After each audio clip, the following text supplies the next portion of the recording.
Okay, I'll be gone for about 3 minutes. I have to put the fucking plant that Kitty just destroyed back on its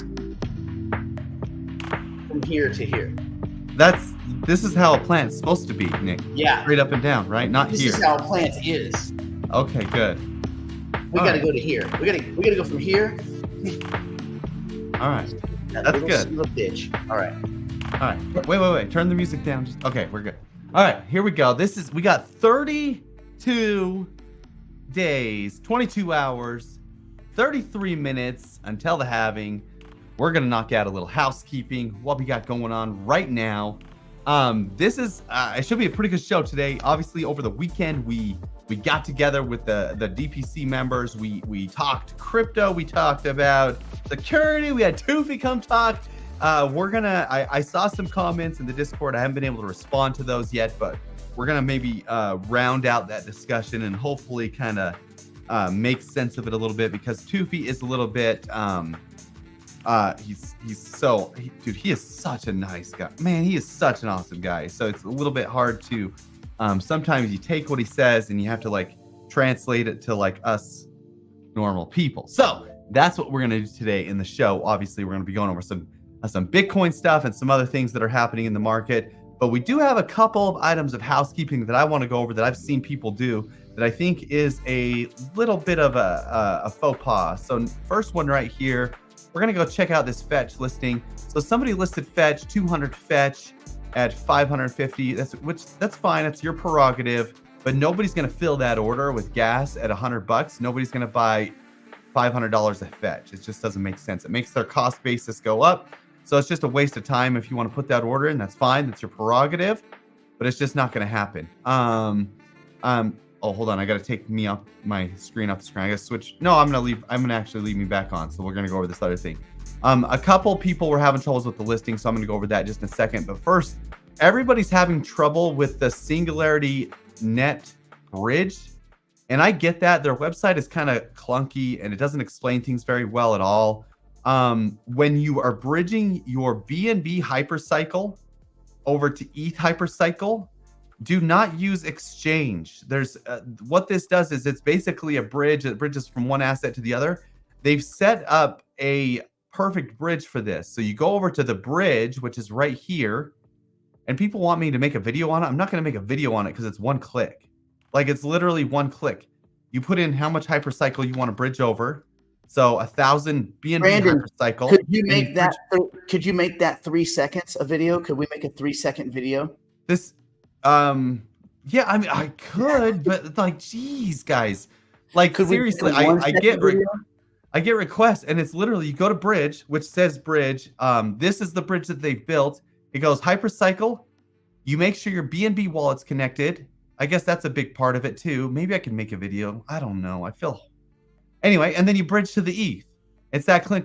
I have zero hyper. That's the other thing. I don't have any BNB hypercycle. I'd have to get some to make which somebody would have to send me some because I can't buy any anymore because they pulled liquidity. Anyway, and then you hit bridge right here where mine says insufficient balance. It'll probably say bridge. And then that's it. You sign the signature in your wallet. It might take a minute to go over. It might not, but it's super simple. The problems that I've seen people having are they either forgot to unstake their BNB hypercycle. Remember, if you've staked, this is Singularity DAO contract issue.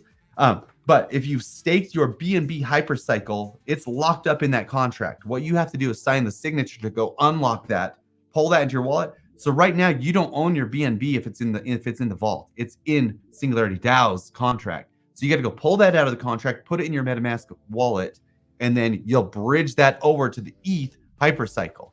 It's super simple. Hopefully that you've had that. And yeah, Frank brings up something good. Make sure that you're on the BNB chain. So when you go to your MetaMask wallet up here, it's got to be switched over to the BNB chain. See how I'm on the BNB chain? Up here, you'll switch it. So make sure you're not on the ETH chain. You just go to the BNB chain. Okay, so it's super simple that way.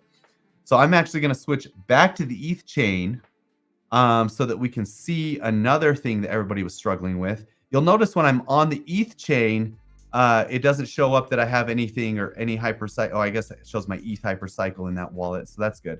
But I'm going to go back over here because I think this is important as well. When people were listing, I have no fetch in this wallet because it's all staked. when people are listing, they were having troubles listing again. I don't know, maybe just a few people, but it's super simple. If you want to buy some fetch, you just put in the price you want to buy it at. So I want to buy it at $2.45. Hopefully it comes down to there. If it doesn't, whatever. Let's just say I want to buy 1,000 fetch. I know it's going to be $24.50. Because I'm the one putting the order in, I'm not going to get 1,000 fetch. I'm going to get 975 fetch, which if you hover over this, it explains why. It's going to take a 2.5% marketplace fee out. So I'm going to buy the fetch. I'm going to put that order in, and I'm going to buy me some fetch. It's going to be super simple. I think we've gone over that enough times. Okay, but you know what we need to do clear. before we go behind the wall? We need to explain. There's a lot of numbnuts out there. No offense. Listen, there's a lot of things I'm a numbnuts about. And when it comes to automotive things, I don't know stuff about automotive stuff, like the stuff that goes on underneath the car and with the gear stuffs. I'm a numbnuts. If you don't understand what an OTC is, you are a numbnuts. And I'm not saying anyone in here in particular, but let's just hope that this message permeates. Brandon, can you explain what the difference is between, say, these two kinds of OTC? Maybe, for instance, the kind where a dude tells you to send money to his friend, and then they may or may not send you back some coins from another wallet that may or may not even be connected to that kind of OTC versus what we do, just from a transaction standpoint. Could you just give that a real basic once over? You got quiet, buddy. You're talking about a middleman, and so the middleman has all the power in this scenario to do whatever the heck he wants. At an OTC like this one, you simply put in an order, and it's set into a smart contract on the blockchain that nobody can touch, nobody can manipulate, nobody can change the order once it's in. And it's the future of how transactions are going to be done. There's going to be no middlemen in any transaction in crypto because everybody's going to use these smart contracts from here on out. But Node Market is set up in a way that you can visually see the order and you're going to get what you say. If it says you're going to receive 975, there's no slippage after that. You're going to get 975. If I went over on Uniswap, a lot of people are like trying to figure out their cost basis now on their taxes. They're realizing now that even though Uniswap said they were going to get XXXX amount, they're like, well, why was it different when I went and looked at my taxes? I'm like, well, that's the slippage Nick and I have been talking about for 6 months. And it slips down to a point like even some last transactions I filled, like we're talking 2 or 3% that even I didn't expect on top of all the 2 or 3% that I already had expected, which we're talking a 6% slippage. So I went and did my cost basis on some fetch that I had purchased. And it was like $260 a token, even though I was filling the order at $244. I'm like, oh, I'm getting a banger of a deal. It ended up filling at $260 a token. I'm like, there's no way. But it went out and got a stupid pool that I was pissed about instead of the pool that I was actually pointing to. Anyway, this happens all the time if you don't use an OTC, where you're guaranteed 975 fetch right here. Okay, and two things. One, real quick, if somebody says, "But hey, Brandon, I need to see the audit. I don't know what you guys do during that swap. I don't think I trust you, Brandon. You wear sleeveless shirts. You go around, you eat donuts occasionally and Mexican food products. I don't believe you. I don't trust you." Oh, that's cute. So, as you know, in the banking system, if you wanted to audit a bank or if you wanted to audit an escrow account, they would laugh at you, right? They'd be like, do you have a warrant? Are you the FBI? Do you have anything like that? But in crypto, everything's on the blockchain, including every single contract for Node Market is publicly readable and visible. For example, if I wanted to go look at the Mint contract, we've pasted it, right? We put it on the website so you can go look at this contract and you can actually go over to the contract itself and you go to the contract and you can read the whole flipping thing, every single bit of code in this contract, right? Wait a minute. Brandon, slow down. Are you telling me? I know. I'm rocking this thing. Hold the phones. Are you telling me that anyone can look at this contract? You don't need special permission? This is crypto. Is that odd? I know it's new for you, Nick, because I know it's like hard to grasp coming from a Web 2 world where you're like, oh, I can't figure this out. This is so weird. You're showing me your bank account. You're showing me all the dollars in your bank account, and you're showing me the code behind your bank account. This is weird, right? Because this is so wait a minute. So I don't so even forward thinking. Are you telling me? And let me just dial this in real quick. Are you telling me I don't need to trust what someone says? I could go verify myself? This is strange. I know. I know. You could actually. What do they say? What's that DYOR thing, right, Nick? That you set up. Do your own research, okay? You can trust me. That's fine. I'm a trustable person, maybe, but I am, like Nick said, sleeveless at times. Which trust level goes like this, right? Straight down. In the dumpster. So take this contract. Even on Etherscan, there's a simple copy. If you don't know how to read a contract, there's 100 people that can on multiple avenues where you can go hire them for $4,000 an hour, which is fine. You can do a simple audit with Anthropic through Claude 3. You can go to ChatGPT 4 and Claude 3, and you can do a fucking audit in your house in 18 seconds, man. Come on, people. Okay, we beat that horse. I think so. Right? That was targeted for like 3 people, and I assure you, none of them are listening. That's good. They're too busy pumping fake bullshit coins and getting people to buy it. So anyway, never mind that. Okay. The other thing I did want to kind of talk a quick little second about, and then we're going to go behind the wall. No more. We're not sharing goodies with anyone. Wait, I want to share one more goodie though. Oh, okay. Wait. Let's just attack this question because this is a fair question. Okay. What would be the argument to use node market OTC, for instance? For instance, Coinbase OTC. Okay, real quick, Coinbase OTC, you can't use it unless you're an institution. You're probably talking about Coinbase Prime. You're not accessing that window unless you're someone moving real weight, and I mean tens to hundreds of Bitcoin and not even tens, hundreds to the low thousands of Bitcoin. You're not accessing Coinbase Prime. You're not an institution. You're not Fidelity. You're not BlackRock. You're not. Go down the list. Okay, so that's that. Second of all, that's some mixture of code and people. It really is a desk where you talk, and they kind of talk these transactions into being. That's the other sloppy version, the man in the middle, right? There is one or many representatives at Coinbase that literally talk those transactions through. Now, there's a lot of checks and balances at Coinbase Prime. It's not sloppy, okay? But you, as an individual, you can't access that. And if you mean advanced trading option, it all has to do with what you're intending to do, how much you want to signal what you're doing, and the quantity, kind of the state of the market. So the way I would say it is this: if you had 140 tokens, 3,000 tokens to sell of any token, it's probably easier when it's all said and done, certainly faster, to just swap it right in your wallet and take the hit. Now, you're going to have you're going to have a percentage that you light on fire immediately. Okay. Then you're going to have some minimal price impact, some minimal slippage, because it's a low quantity transaction. You're going to have some minimal price impact, minimal slippage. Bots aren't going to front run you selling 3,000 tokens. Okay. 10,000, 15,000, 40,000, 100,000.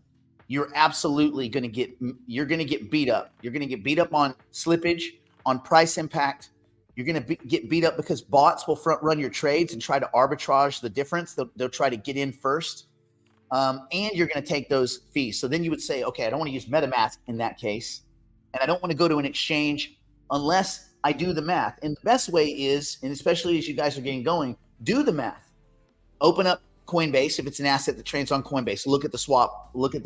So for instance, I did a transaction this morning where I bought Ethereum on Coinbase. It was cheaper than buying it in MetaMask. It was cheaper to send USDC to Coinbase, at Coinbase, purchase Ethereum, even though the fee is 50 basis points, because that was cheaper than the guaranteed 1% loss right from the start in MetaMask. And even at Uniswap, I was still going to get hit for like almost a full point before any slippage. And it was a not insignificant order. It was like Well, I'm not going to say it, but it was not a small amount of Ethereum. It was my last big Ethereum purchase. So I was better off at Coinbase, weirdly enough, because that 50 basis points was better than the scenarios at Uniswap and the scenarios at in this particular case. You've got to do the math. Now, but all of those are on chain and broadcast. When you do an exchange transaction, everyone knows what you did. When you do a transaction through MetaMask or Uniswap, everybody pretty much knows what you did.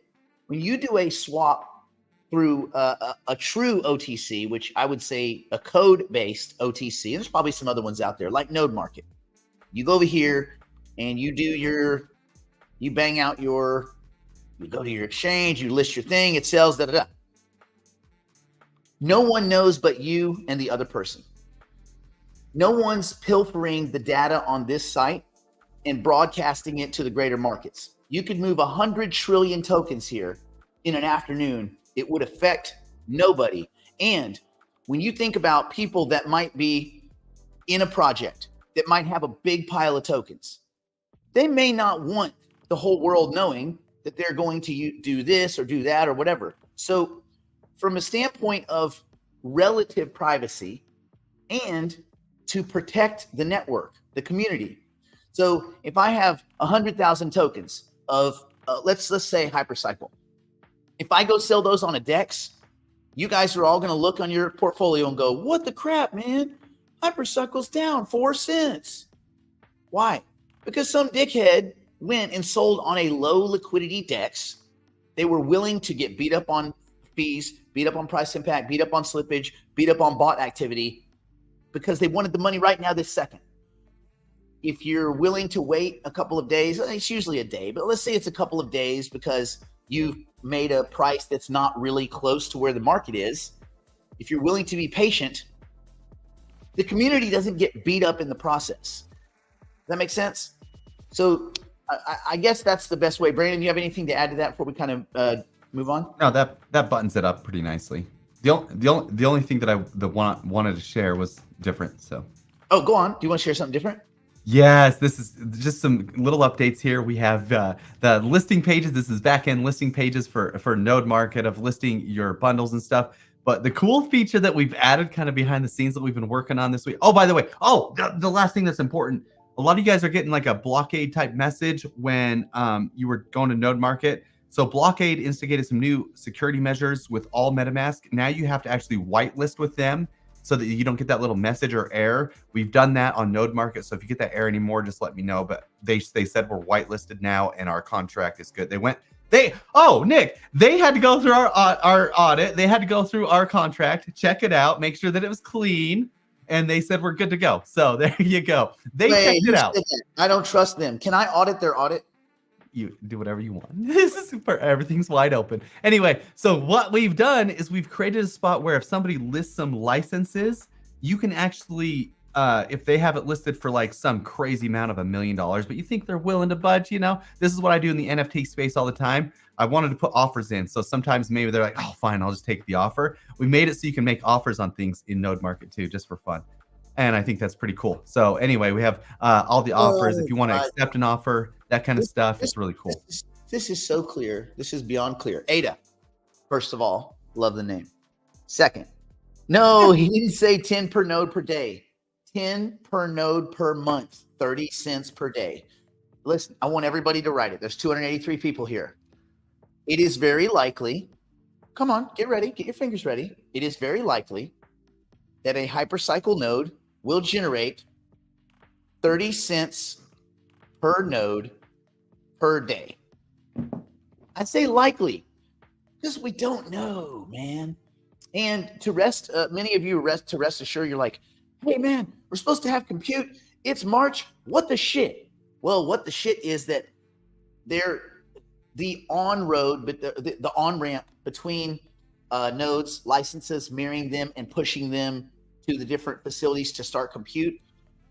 The little on-ramp is not finished yet. They're doing a lot of background work. HyperPG is doing a lot of work so it can onboard people. They can't open the floodgates, but there's no way to get there. So you have compute, which is ready. You have nodes, they're fine. You have licenses, they're fine. The merging part's a little gooey, a little sticky. And Brandon and the team have created a more elegant way to do that transaction and end up with that basket of assets, that stack of assets. But until they're ready to plug in their whole plumbing system is ready to plug in, it's not going to begin. And still remember, none was supposed to go live until September. Not compute, not nothing. So people are like, man, listen, in software design, we even did it. We thought we would release Node Market probably 2 months before we could release it. It just, you can see the end of the road, and sometimes you just can't get there. There's things that come up in software design where you typically overestimate what you can achieve in 6 months and you underestimate what you can achieve in a couple of years, because then you have this kind of logarithmic tech effect. So anyway, yes, I hope that answers like 14 questions that we're going to invariably get. Cool. Perfect. Brandon, have we nailed it? Should we go behind the wall? Let's do it. Today's the day. Behind the wall day. Behind the wall day. It's not a song yet. It could be. Could be the best song. Howard, that's funny. All right. Let me get some cool music. Dun, dun, dun. Oh, and we'll see behind the wall. Hey, just remember, go slow. Have fun. Going slow.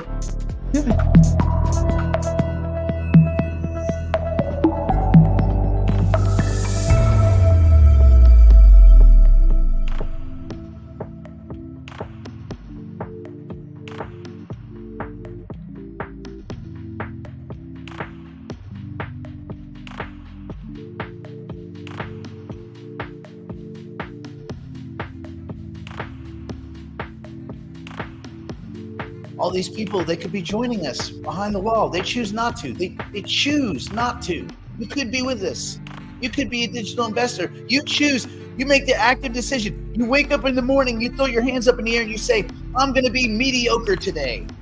Today is a day of mediocrity. Or be a digital investor.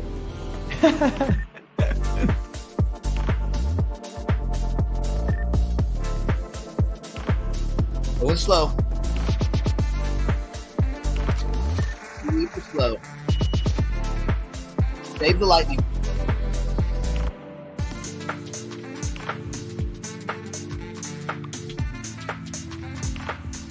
Oh yeah. Okay. What do we got?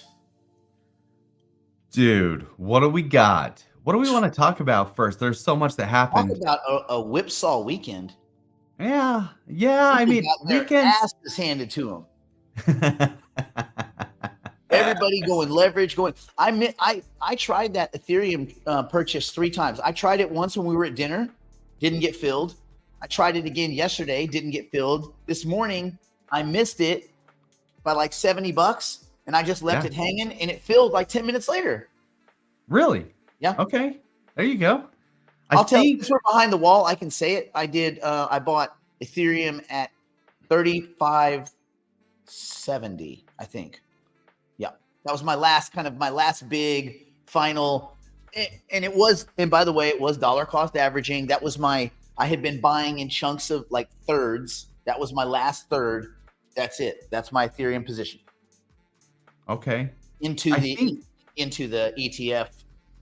ETF apocalypse fun circus. Let's see what happens. Yeah. Everything did get beaten up, I think, a little. Oh my gosh. People get so scared. They're hilarious. And then everything gets exacerbated in these markets because there is, just like you said, leveraged both ways, both sides of the coin. And so we saw a lot of that happen. Otherwise, I mean, everything's still on track. You want to look at the state of Bitcoin from do you have your inflows chart, things like that? Do you want to? Should we just take a second about that? It's not. Things aren't slowing down the way you would think. Watching the price over. Remember, at the best of times, these are illiquid assets on illiquid exchanges, and Bitcoin is becoming more illiquid with every day. Gosh dang it. What this is what we seen last week. Bitcoin is becoming more illiquid every single day.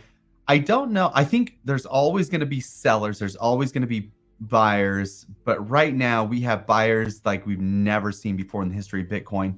And I'm going to just show you right now what happened last week. We had $1 billion day on Tuesday, a $683 million day on Wednesday.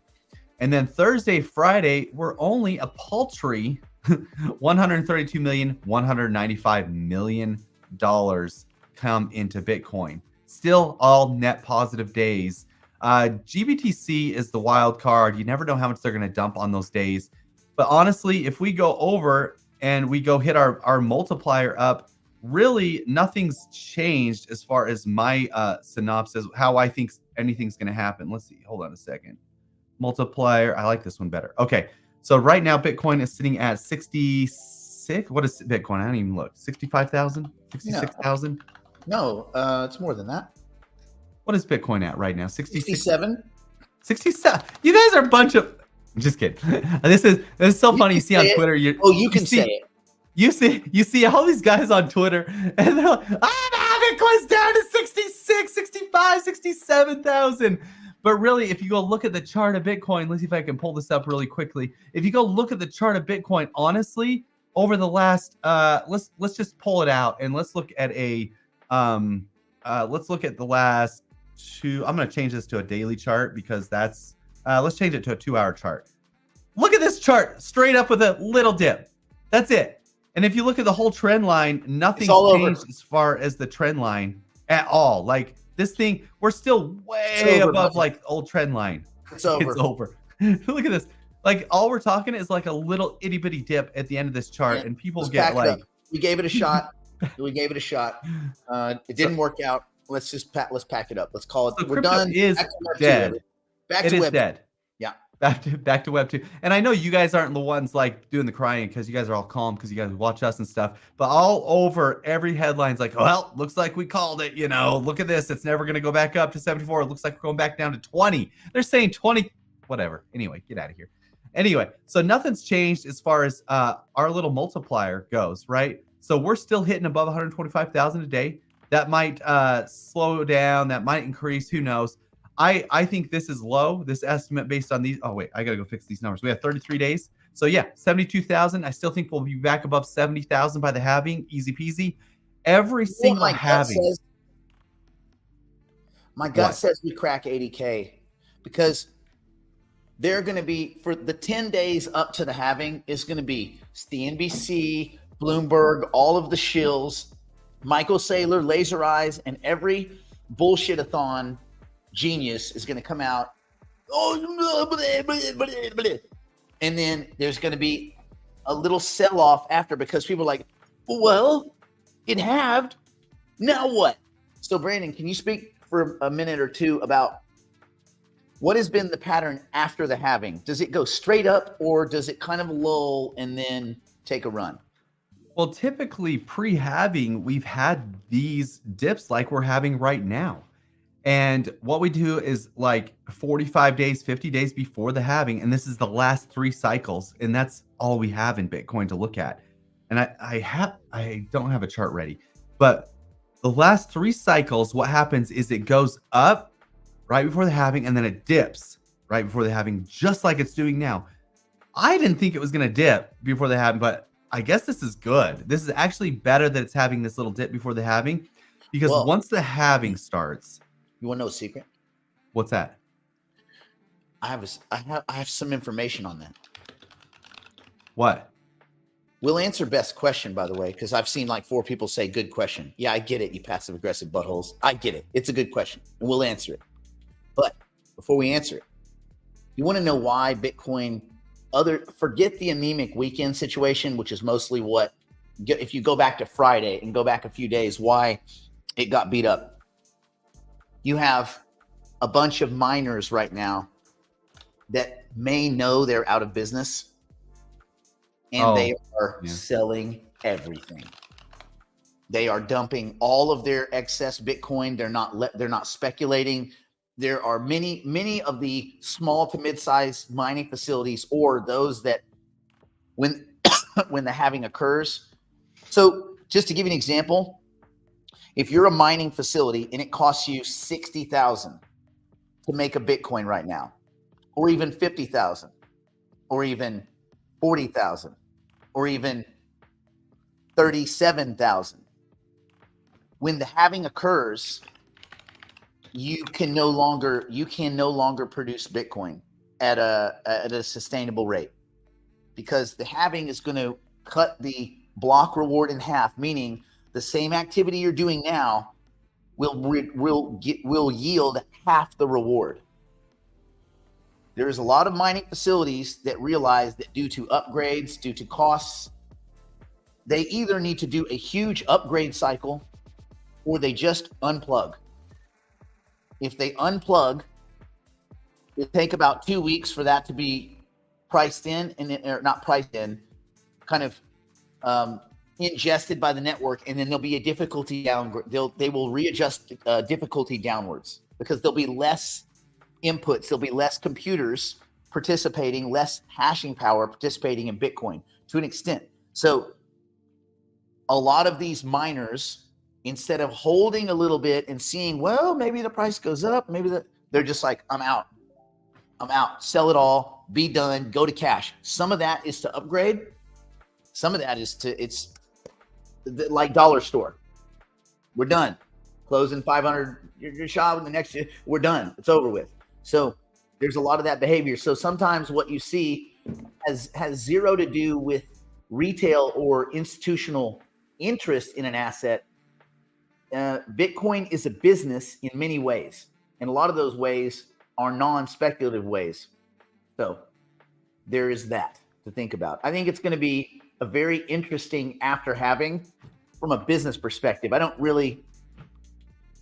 not interested in the price right after the halving, because the Bitcoin price within 18 months, whatever we see now, it'll probably be a double of that, because that has been the kind of the history. So I'm not worried about Bitcoin. Is the one asset I have zero, I don't even think about it. The price is almost immaterial, because it's one of those things like, okay, well, it'll eventually go up. That's fine. But what is interesting is the whole ecosystem of mining and unearthing Bitcoin and transaction validation around that. And then, Brandon, do you want to hit Beth's question? Yeah, let's hit Beth's question. Then I want to go over this chart here that I have pulled up, because I think what you mentioned is not a lot of people know the efficiencies of miners or study that stuff, but it's a big deal, this halving. But Beth asked about node market for marrying the license. She's asked this I think 3 times last show and then today, so this is good. Will you charge a fee for the simplified process? Will the public be charged? So the public won't have access to this at all. I mean, they'll have either a node market T and node market NFT, or they can buy a node market NFT and get in there and do it. That's it. So pretty simple. So yeah, if you have an NFT, you good. Whatever, if you have an NFT in your wallet, you're good. It's going to be token gated, because this is it's a product of node market, and so people that own the NFT, that should be a benefit to them. And by the way, we're not the only way that you can do this marriage and all this kind of stuff. You can go through Hyper. Yeah, we'll have some version of that, which it's gonna look just like this, basically. Trust me, it's gonna look. It'll be this easy. It'll be this easy. But this chart kind of illustrates the halvings. And if you haven't studied the halvings, we've had 3 halvings so far. We're running into the 4th. This is the best way to kind of go through and look at what's happened in the last halvings. And the interesting thing that I like to watch is a year before and a year after the halving, what happened. So the first one, we had about a 400, and this one's kind of an anomaly, because this was the first halving ever, and Bitcoin was lower prices. It was like in price discovery all the time. So we had a 416% increase up to the halving, and a 7,000% increase the year after the halving. For the next 365 days, it ran straight up. So basically, into the halving was a little bit. After the halving was its blow up phase. Same thing happened on halving number 2. We had a run up of about 100%, and then after the halving, almost 300%. So 3 times as much. And then even the next, this is interesting on the next one, it still continued to run over the next, I think it was 9 months, another 700%. So basically, after the halving, 1,000% increase. So what you're seeing here is this little pattern. Before the halving is a little jump. After the halving, wait, Brandon, is bull run time. Wait. 1,000%. I don't understand numbers. I'm not good at numbers. So if I had $10 and I got 1,000% increase, are you saying I'd have $20? So interesting. You should ask. So Nick, remember school? 20. So 10 times 2 is 20. 1,000 is 10 times 10, right? Wait, what? So 10 times 10. So if you put in $1,000, you'll have 10,000 smackers. If you start with 100, a lot of people ask me how they're going to get to $1 million this cycle. They're going to say, on? Are these things broken? Is that your Google glasses? Is that why? Maybe that's why. That's why they're broken. They But if you have 100, had a finger with a little stupid crystal-y thing on. They look so stupid. And you walk around like, hey, check out my Google Glass. They're like, it was their like Gemini fail. Okay, it was. They were calling people glass holes. Okay, that's like, but basically the path to get to $1 million, if you have $100,000 in Bitcoin, that's what it'll take, and that happened. Having number 2, having number 3 was even more interesting because it did a 76% increase, and then almost a 500% increase. But also COVID played a factor in this one. And all the institutions fell. FTX was scamming people. Everything stopped. I think what could have been $100,000 Bitcoin. I honestly believe that would have happened last cycle had all that stuff not happened. And then now here we sit having number 4. Same thing's happening. We're about a 50% increase into the halving. And then this is a hypothetical line after here. About a 200, if they average it out, worst case scenario, 200% increase. So what is, Nick, if we hit 80,000 by the halving and we say, let's do I think we're going to do better than 200. I think we're going to do 300%.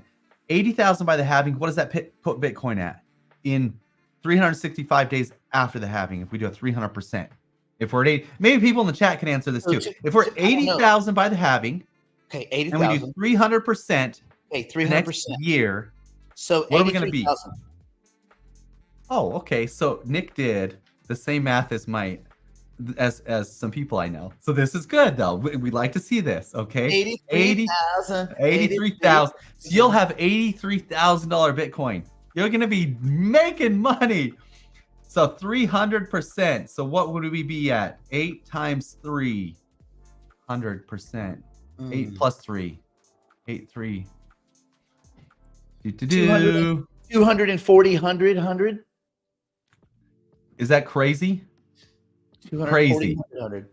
Yep. So we'll be at $240,000 Bitcoin. A couple people got this thing nailed it in there. That's perfect, right? So that's what we're going to be at, I think, in a year after the halving, based on the facts and the numbers. And I don't see any reason why that's not going to happen based on my math multiplier model either. Dude, look at this. This is the end of the year Bitcoin. I think we're going to be close to this. This is like $191,000 by the end of the year, easy, with Michael Saylor and everybody buying this stuff. This is easy peasy stuff. And then we're talking 365 days. So basically next April, so we'll have 4 more months to run. We could easily be 240. And what is people are saying is we could be easy $1 million Bitcoin by 2026, 2027, 2028. But we're going to hit a bear market before that, and then we're going to run back up. Dude, this is going to be phenomenal. Okay, two things really quick. One, if you're a DI member and you have nodes and licenses, all that is amazing. And you'll still have the on-ramp that you can go directly through, like HyperPG, you'll be able to do all that on their website. They're building all that. If you want to use the node market version, what I think is a more elegant version, yes, you have to own an NFT. And you have to own one NFT. It is a node market product for node market peoples. Now, you'll be able to manage, buy, sell, flip, trade your licenses in or out of production. You don't have to have an NFT. Of course, the people with the NFTs will be getting rewards from your fees that you would pay. But in order to use the flow that we're building specifically at Node Market by Node Market devs for Node Market participants, if you want to use that flow, yes, you have to have an NFT. Yeah, Joe. I guess Joe's not right. 300% increase would be a 4x, so it would be a 320. So we're start. I didn't calculate the 80 out, but yeah, that's right. Okay. But either way, 240, 320, we're good to go. Well, it depends on how you word it. If you say Yep. what's a 100% increase, then the increase itself is the original value, but the total is the new value. You are both correct. We're both correct. So you're going to increase 240,000 on top of the 80. Yeah. Yes. So, Be at 320.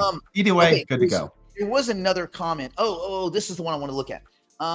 Could Satoshi have ever imagined the BTC ETF and final halving? Well, this is not a final halving. Final halving is in 2140, right? Yeah, 2140. So this is not that. This is just another halving. And I don't think Adam Back thought far enough ahead to think we would be to where Bitcoin is a financial product. I think they just wanted a peer-to-peer payment system where you could deal with untrusted third parties. You had transaction termination, which is a good thing. That's not bad. It's not like terminate. It's the good kind of termination. You had transaction finality with untrusted third parties. That's important. And it solved the Byzantine general's problem in computer science. That's what Satoshi, which we know now legally is not Craig Wright. That's what Adam Back and Hal and those guys who are probably all collectively Satoshi, that's what they were intending. I don't think anybody like with more than a third grade education in their mind propagated all this out and pushed forward like 14 years in the future and thought, oh yeah, we're gonna have a 70,000 Bitcoin ETF. Like, no.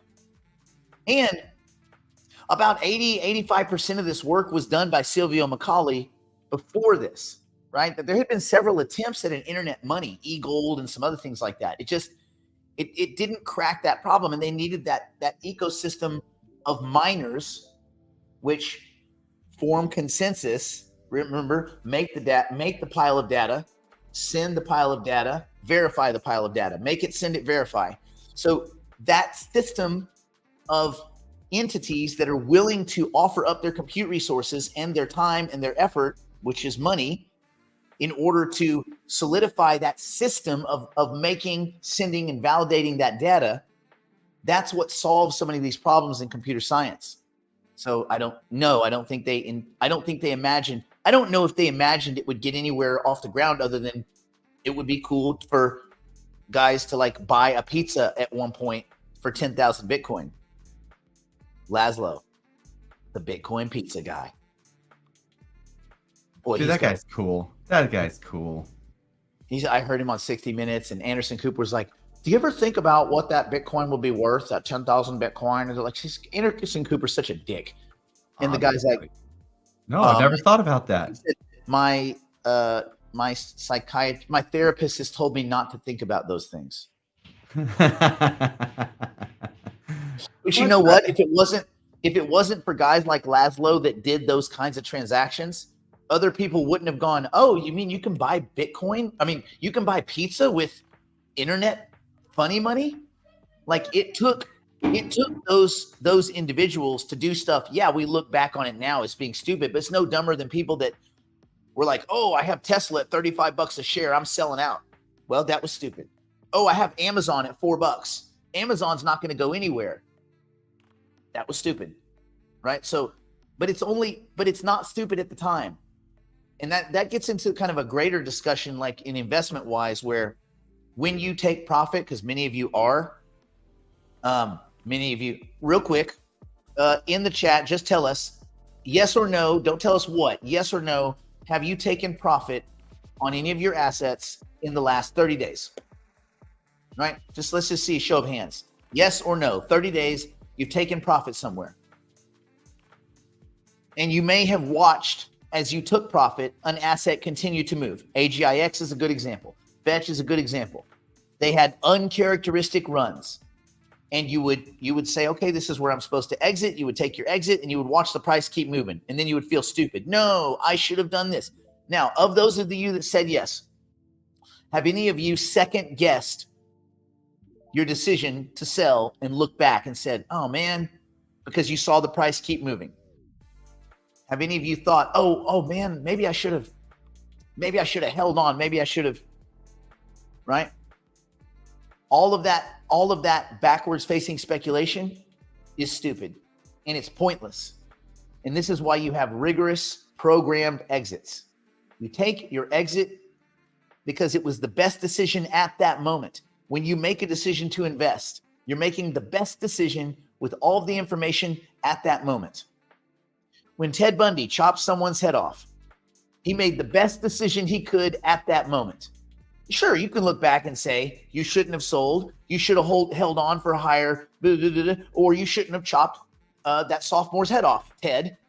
But you make a decision with all of the best information and your rules, and you do not look back. You just go forward and make the next best decision.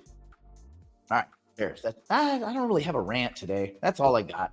That was good enough for rant. It's not a rant. It was like a finance. Like a finance? A finance. Yeah. Perfect. All right. Okay. Do you want to go over? We talked a little bit, Toofy. We talked a little bit about the licenses things, but I mean, they can watch the video, right? Or do you want to go over any of that stuff? Or I think they can watch the video. Let's see. Please clarify your discussion of where DI and DPC will be able to put our married tokens with Toofy. It sounded, yeah, it is up in the air. It's up in the air because it doesn't exist yet. I would urge people to.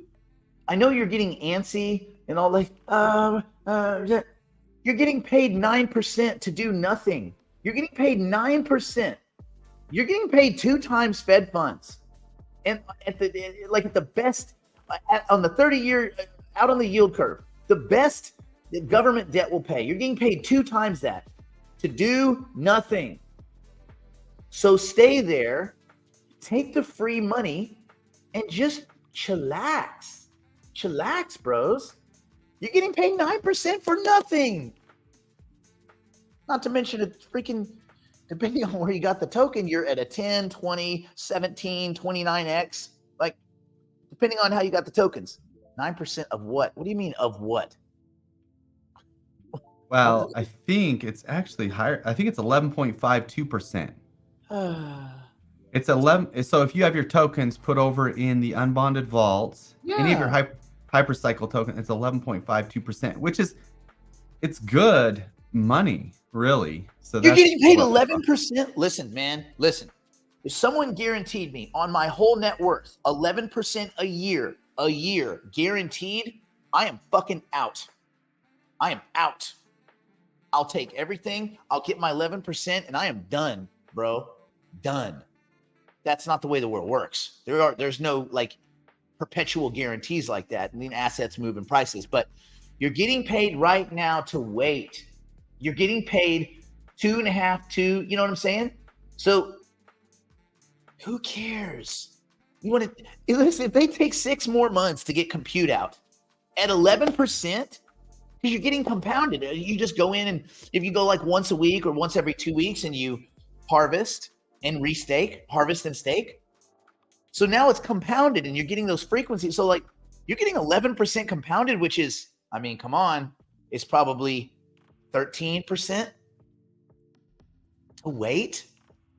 Nowhere on planet human is anyone getting paid that to wait to get paid more. So like, I mean, take the free money, bro. I don't know what else to say. Take the free money. I hope they extend this out 9 months. I don't care. 11%? Come on, bro. All right, that's it. That's my frant. Is it frant? Financial rant? Rant? Yeah. Or just finance? Good education. I think what's going to be valuable now. Then let's go. What do you think? Markets? Let's go check out markets because so much happened over the last week. Whoa, so much happened over the last 3 days. Yeah, 3 days. Gosh, I love crypto. It's great.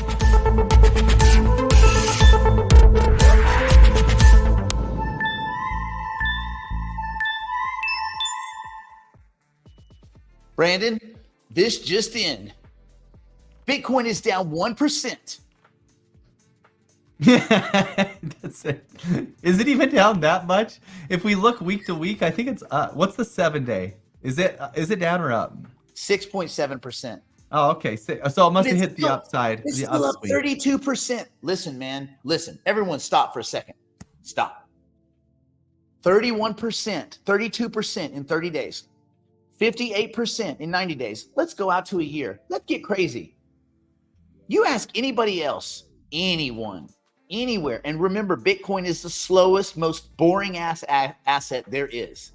It's 144% on the year. Whoa. And like,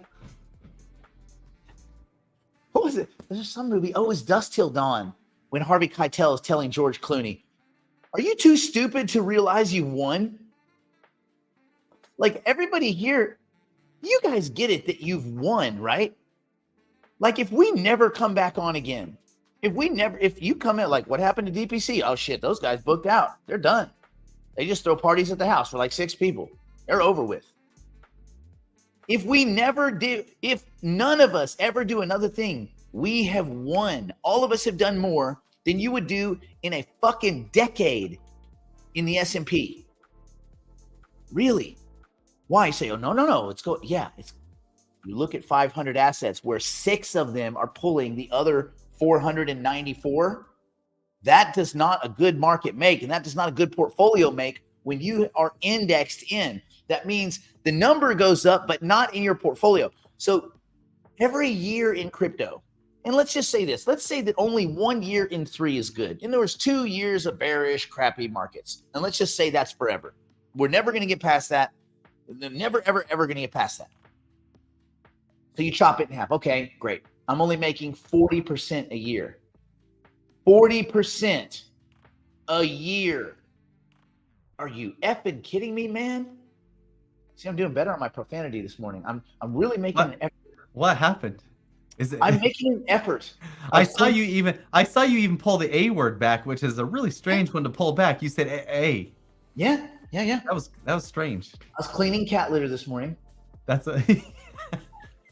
And I decided I'm gonna not cuss so much this week.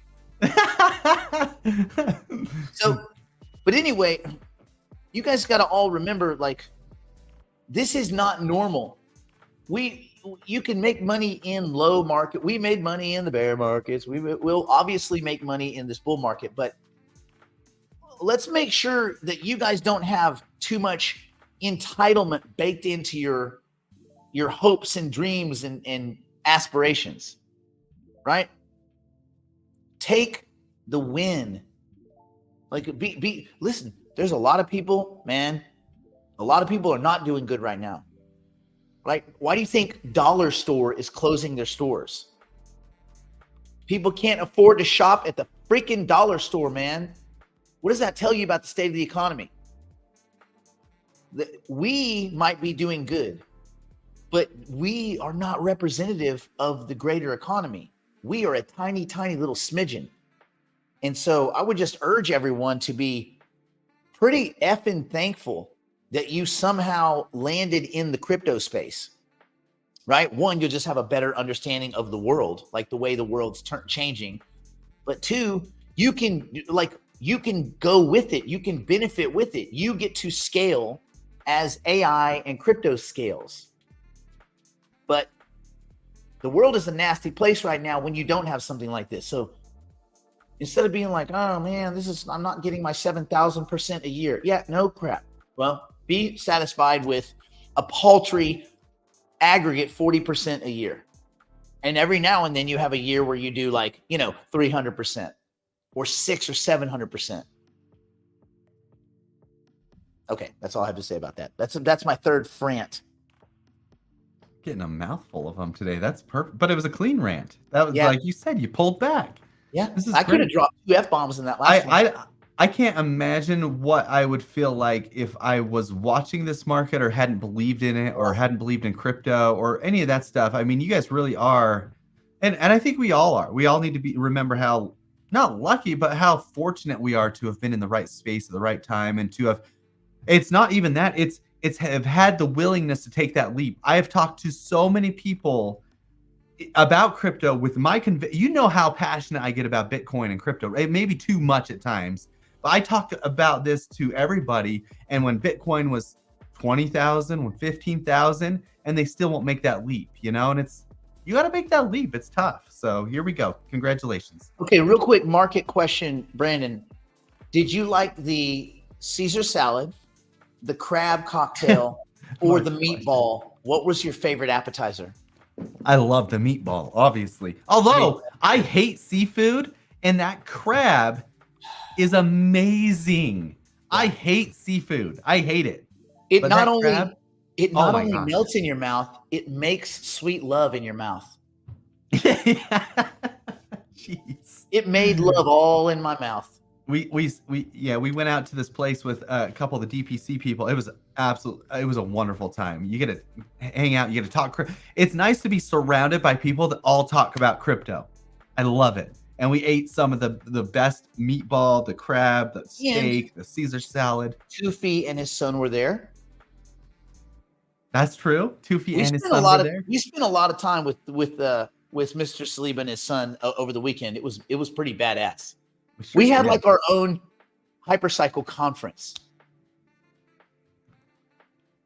It was fantastic. It was fantastic. Okay.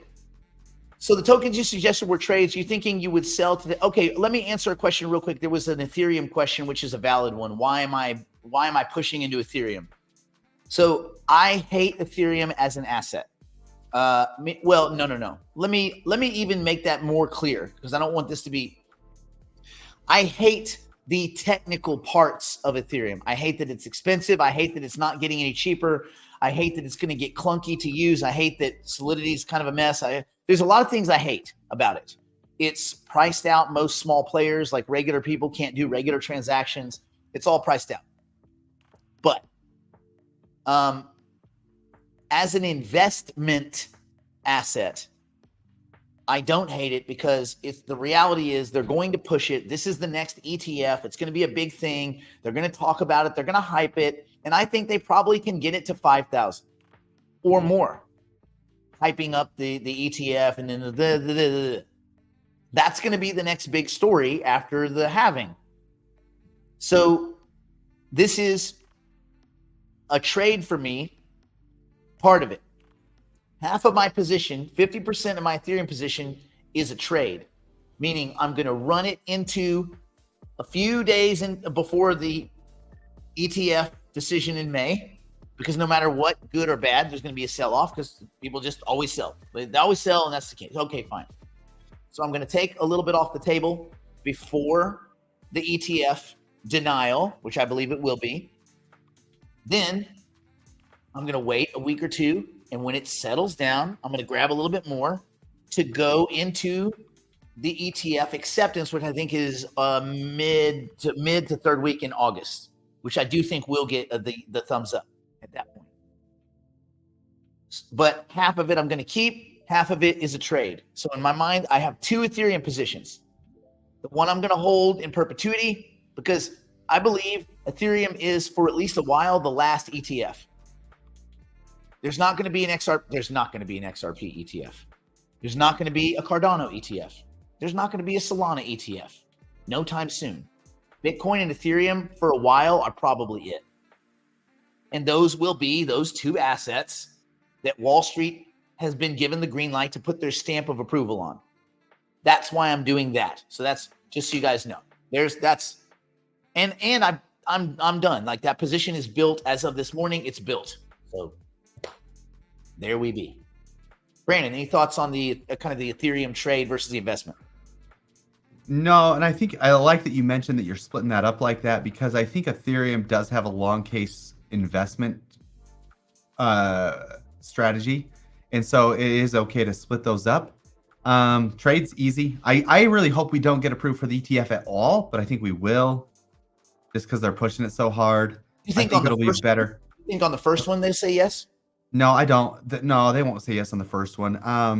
BlackRock's pushing for August, so I follow BlackRock, right? So their approval deadline's August. This is the greatest thing ever. Frank, That's the greatest thing ever. Do you do it like, do you write it in mashed potatoes or whatever, or do you actually just put it on a piece of paper like, oh God, you can get fortune cookies where you he leaves it on his plate. where you can get fortune cookies where you give them the messages and they'll put them in the fortune cookies. Oh. How good, how rich would that be? Oh, that would be wicked. Yeah. And listen, I'll tell you one thing. I don't admire much about Solana. There's not much to like about it, but I will say this. They are smart about how they're attacking the market. They realize they have something that's not enterprise sustainable. And they're like, what's the lowest hanging fruit? Dummies. Go after them. And you know what? Bravo. Bravo. I'm not a hater. And I hope all those dummies make money. Because if the dummies make money, they might do what a lot of us did when we made money first and didn't really get it, is they might go back and start learning about crypto and data structures and AI and things like that. Most of them won't, but some of them will. So who cares if a couple people dummy their way? People leave the casino with money, not many, but people do leave casinos. The reality is the only people that make money on these tokens are the people that launch them. And I've even been let in on a lot of these launches and I just refuse to participate. I just don't want to do it. That's just me. But to each his, hers, or theirs owns. All right. Let's see. I think the only other thing I thought was funny, let's go down the list of assets that should be going down, but maybe aren't. And you see they're kind of, new net at 7 cents makes no sense. This Cogito having an update. Why? They have less than nothing. Someone was asking, why do you keep showing it? I keep showing it because there's a lot of people that are involved and it is an SNet asset. And sometimes you need to look at ridiculous things to see if there's ridiculous behavior. And I think that price action wise, there is ridiculous behavior in certain assets. You say, well, why do you care? Well, because the people that are in and around managing Cogito manage other assets we're looking at. And so it's important to have context. Real quick, does anybody think this looks natural? Anyone? Here, Earl, let's go to the 12-month. Does anybody think that looks natural? Brandon, you've seen markets. Is that the natural vacillations of a company that has not yet launched anything? Didn't even strange. With Cogito, I mean, such a small amount of money could move that. So that could be that volume spike there and pushed in there. It's strange to see where that money would have initially come from. But once an initial hit happens, yeah, that's nothing. 61,000, Nick, go put a small trade in and move triple Cogito overnight, which this is what those meme coins do. And then they get picked up by these bots. If you guys don't know how this works. So people put in a couple hundred thousand, then the bots start picking it up. They put in a couple hundred thousand. Then people are like, oh, this is trending on Dex tools. Couple hundred thousand. Then what happens is the people that first put in a couple hundred thousand exit, sell couple hundred thousand, and the bots sell a couple hundred. And then who's left at the end of the day is the people that put in last sell last.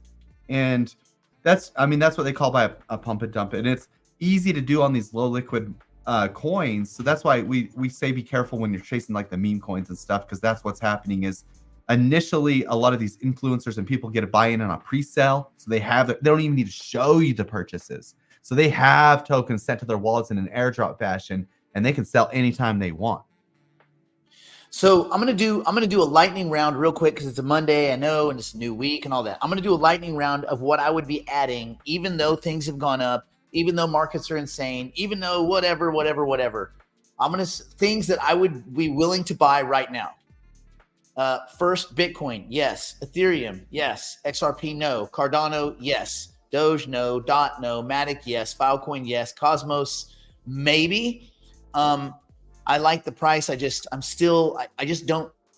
As amazing as it is, I just don't think it's going anywhere. It's very frustrating. It's like, it's kind of gut wrenching. It's like this guy who plays in high school and he's like pro quality and he just never gets the breaks. He just like has to work 3 jobs and never gets like scouted. He's sick the day the scouts come. He just like, it doesn't matter that he could like win a Super Bowl. And that's what I think Cosmos is. It's a really amazing platform that just, he was sick on the day the scouts were there. Render, absolutely not. Graph token at 40 cents, probably not. Optimism, yes. VeChain, maybe. They have a strong community, and it is some exposure to China and its logistics, and I think there's probably a trade there. Monero, no. Fetch at these prices, no. Algorand, no. Arweave, yeah, it's calmed down back from 40. I think you could still add a little here. I don't know where it goes, but again, it's part of our data thing. AGIX, no effing way. No way. Yes, it'll probably go to $1.30 tomorrow. Still, this is not where you add this token. Remember, we're still in kind of a weird price discovery kind of a thing. And it was $1.30. It was $1.20 something yesterday. Like, no. Flow, definitely not. Ocean, I think you can add Ocean here. Yeah, I think I'm still adding Ocean. See a coin, no. Zcash, no. Harmony One, yes. Store J, yes-ish. I think it's in a fair range. But again, that's a trade. Raven Coin, no. Singularity DAO, no effing way. Except if you want to have like 2,500 tokens in your wallet, they are going to token gate those pools. And so $2,500 to token to participate in the unbonded and bonded pool. I think that's fair.